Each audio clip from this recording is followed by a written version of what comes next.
Master of horrors का एक और नया एपिसोड जिसका नाम है राइट टू डाई। ये एपिसोड बहुत ही गहरे सस्पेंस से भरा हुआ है, तो आप इस वीडियो को एंड तक पूरा ज़रूर देखिएगा। और अगर आप इस चैनल पर नए हैं तो चैनल को सब्सक्राइब ज़रूर करें। तो चलिए आगे चलते हैं वीडियो में।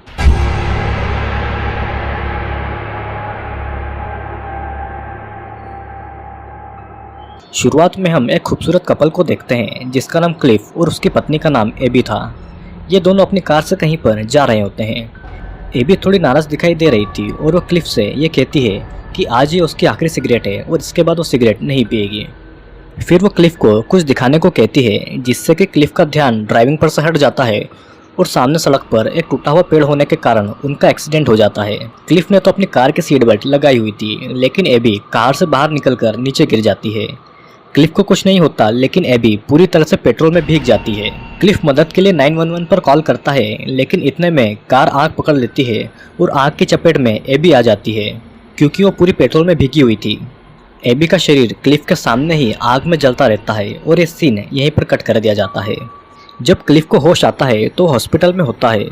वो डॉक्टर से एबी के बारे में पूछता है और डॉक्टर उसे एबी के पास में ले जाती है। एबी लगभग पूरी तरह से जल चुकी थी। डॉक्टर क्लिफ को ये बताती है कि एबी की नर्व डैमेज हो जाने के कारण वो कोमा में है। एबी कुछ भी सुन, बोल या देख नहीं सकती। उसे कुछ दिनों तक मेडिकल सुपरविजन में जिंदा रखा जा सकता है, लेकिन उसे फिर से ठीक करने के लिए उसे फुल बॉडी ट्रांसप्लांट की ज़रूरत थी।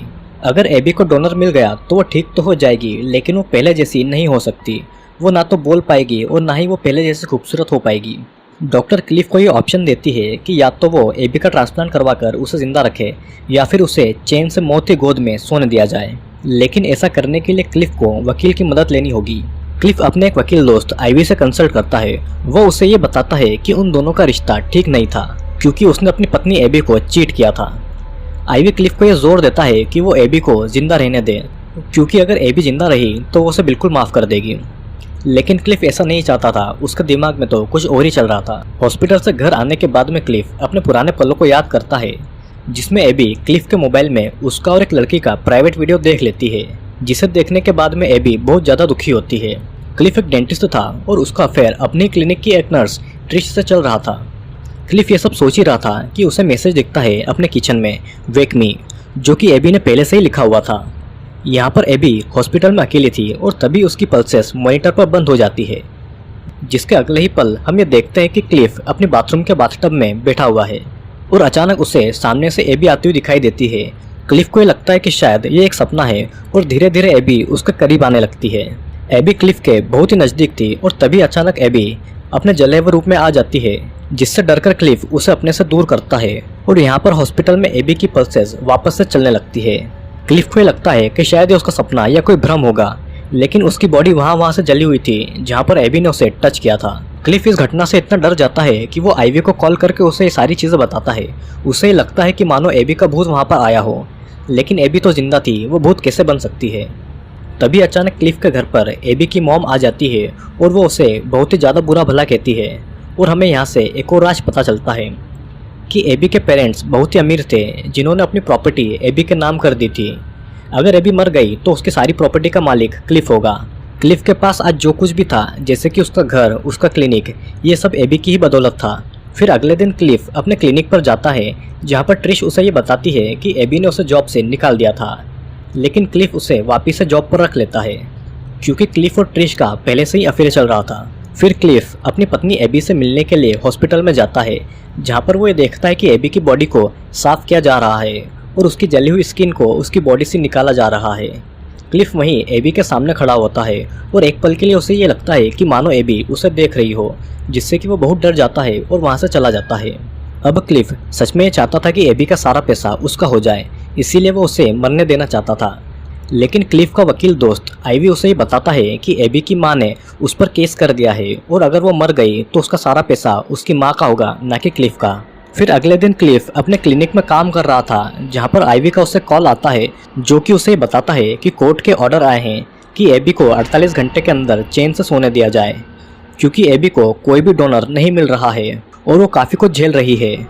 और ये सब आईवी का ही किया धराया था, क्योंकि वही क्लिफ का केस हैंडल कर रहा था, जिसके बदले में वो क्लिफ से मोटी रकम लेने वाला था। फिर आईवी एबी से मिलने हॉस्पिटल में जाता है, जहाँ पर वो एबी से ये कहता है कि वो जल्दी ही चैन की नींद सोने वाली है और ये सब उसी का ही प्लान है। आइवी को ये लगता है कि एबी कोमा में है, लेकिन वो सब कुछ सुन सकती थी। फिर आइवी के जाने के बाद में क्लिफ अपनी पत्नी एबी से मिलने जाता है और वो उसे किस करता है, लेकिन तभी एबी की पल्सेस फिर से रुक जाती है और वहाँ के डॉक्टर उसे रिवाइव करने की कोशिश करते हैं। क्लिफ एबी के रूम से बाहर निकल जाता है, जहाँ पर वो एबी की परछाई देखता है जो कि जल्दी ही गायब हो जाती है। आइवी अभी भी हॉस्पिटल में था, उसे पता नहीं होता और वो फोन को देखते देखते MRI रूम में चला जाता है, जहाँ पर मेटल की चीजें ले जाना अलो नहीं होता। और हम देखते हैं कि पीछे से एबी की स्पिरिट आ जाती है और वो MRI रूम के सारे इक्विपमेंट्स को चालू कर देती है, जिससे कि मशीन की मैग्नेटिक फील्ड आइवी को खींच लेती है क्योंकि उसने मेटल की चीज़ें पहन रखी थी। तभी हमें देखते हैं कि पीछे से एबी आती है अपना शरीर को घसीटते हुए और वो पूरी तरह से जली हुई थी। वो आइवी के बहुत ही करीब आती है और वो आइवी को भी आग लगाकर मार डालती है। अब क्लिफ को ये पता चल चुका था कि एबी ये सब कुछ कर रही है। क्लिफ डॉक्टर से कहता है कि एबी को जिंदा रखना चाहिए, जिस पर वो उससे कहती है कि अगर एबी को 48 घंटे के अंदर अंदर कोई डोनर नहीं मिला तो उसके शरीर का मांस सड़ने लगेगा और उसे बचाना नामुमकिन हो जाएगा। फिर परेशान होकर क्लिफ अपने घर पर पहुंचता है, जहां पर उसे पहले से ही ट्रिश मिलती है। क्लिफ बहुत ही परेशान था और ट्रिश उसे सेड्यूस करती है और दोनों बहुत ही ज़्यादा क्लोज आ जाते हैं। फिर आधी रात के समय ट्रिश किचन में ड्रिंक लेने जाती है और वो किचन से ही अपने सिडक्टिव फोटोज क्लिफ को भेजती है। क्लिफ बहुत ही परेशान अपने बेड पर लेटा हुआ था। वो ये याद करता है कि वो किस तरह से एबी को मनाने के लिए ड्राइव पर ले गया था, जिसके बाद में वो जब ट्रिश के फोटोज देखता है तो उसे फोटोज में पीछे एबी दिखाई देती है अपने जले हुए रूप में और वो धीरे धीरे ट्रिश के करीब आ रही थी। और तभी अचानक किचन से ट्रिश के चिल्लाने की आवाज़ आती है और जब क्लिफ ट्रिश के पास पहुंचता है तो वहाँ पर कोई नहीं होता और ट्रिश को बस दूर से जलने की बदबू आ रही थी। क्लिफ को फिर से एबी का मैसेज दिखाई देता है जिस पर लिखा हुआ था स्किन, और वो समझ जाता है कि उसे क्या करना है। एबी को बचाने में अब सिर्फ 3 घंटे बचे थे और क्लिफ ट्रिश को हेवी ड्रग देता है जिससे कि वो नशे में रहे और वो ट्रिश की स्किन को उसकी बॉडी से खींचकर निकालने लगता है। क्लिफ ट्रिश को जान से मारने के बजाय उसे हेवी ड्रग के नशे में रखता है ताकि वो मरे नहीं और उसकी स्किन फ्रेश रहे। अब एबी को बचाने में कुछ ही घंटे बचे थे और वो ट्रिश की पूरी स्किन और उसके अंगों को निकालकर कार से हॉस्पिटल जाता है और क्लिफ रास्ते में ये याद करता है कि उस रात को क्या हुआ था। और यहीं से इस एपिसोड के सारे राज खुल जाते हैं। एबी को ट्रिश और क्लिफ के अफेयर के बारे में पता चल चुका था और वो उन दोनों का प्राइवेट वीडियो भी देख चुकी थी, जिससे कि वो बहुत नाराज थी और क्लिफ उसे मनाने के लिए उसे ड्राइव पर ले जाता है, जहाँ पर रास्ते में एबी उसे बताती है कि वो प्रेग्नेंट है, लेकिन वो क्लिफ को अपनी प्रॉपर्टी और अपनी ज़िंदगी से जल्दी ही निकालने वाली है।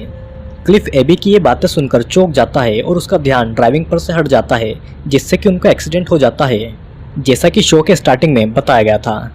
क्लिफ 911 पर मदद के लिए कॉल नहीं करता और वो खुद ही एबी को जलाकर मारने की कोशिश करता है। फिर हम ये देखते हैं कि क्लिफ जल्दी जल्दी ट्रिश की स्किन को लेकर हॉस्पिटल पहुंचता है, लेकिन हॉस्पिटल पहुंचकर उसे पता चलता है कि एबी वहां पर नहीं थी। क्लिफ को डॉक्टरों द्वारा ये बताया जाता है कि एबी खुद ही रात के समय मर चुकी है, जिसे सुनने के बाद में क्लिफ बहुत ही ज़्यादा हताश हो जाता है और अपने घर की तरफ निकल जाता है। अपने घर पहुंचने पर क्लिफ ट्रिश की स्किन और उसकी बॉडी के अंगों को डस्टबिन में डाल देता है और हम ये देखते हैं कि एबी, या यूँ कहें कि एबी की स्पिरिट उसका दरवाजे पर इंतजार करती है। फिर दोनों अपने घर के अंदर चले जाते हैं और ये एपिसोड यहीं पर खत्म हो जाता है। तो दोस्तों ये था राइट टू डाई का एक्सप्लेनेशन। कैसा लगा कमेंट में ज़रूर बताइएगा। यहाँ पर एबी एक अमीर लड़की थी जिसका पति क्लिफ उसे चीट करता था। जब एबी को इसके बारे में पता चला तो उसने अपने पति क्लिफ को अपनी प्रॉपर्टी से निकालने के बारे में सोचा, लेकिन क्लिफ ऐसा नहीं चाहता था। वो अपनी पत्नी एबी को जलाकर मारने की कोशिश करता है, लेकिन एबी पूरी तरह से नहीं जलती और बच जाती है। एबी को जिंदा रखने के लिए डोनर की जरूरत थी, लेकिन क्लिफ ऐसा नहीं चाहता था। एबी कोमा में थी और जब जब उसकी हार्ट बीट बंद होती थी तब तब वो अपने शरीर से निकलकर क्लिफ से बदला लेने आती थी। क्लिफ ये समझ जाता है कि एबी तो कोमा में है, लेकिन उसकी आत्मा उसे जीने नहीं देगी और इसी के डर से वो उसे अब जिंदा रखना चाहता था, जबकि पहले क्लिफ उसे मारने की सोच रहा था।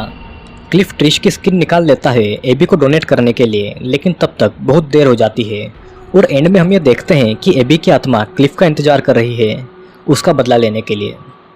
आई होप दोस्तों आपको ये वीडियो ज़रूर पसंद आया होगा। अगर वीडियो पसंद आया हो तो लाइक करें और कमेंट करके अपने व्यू ज़रूर शेयर करें। अगर आप चैनल पर नए हैं तो चैनल को सब्सक्राइब ज़रूर करें, क्योंकि और भी कई सारे वीडियोस जल्दी ही आने वाले हैं।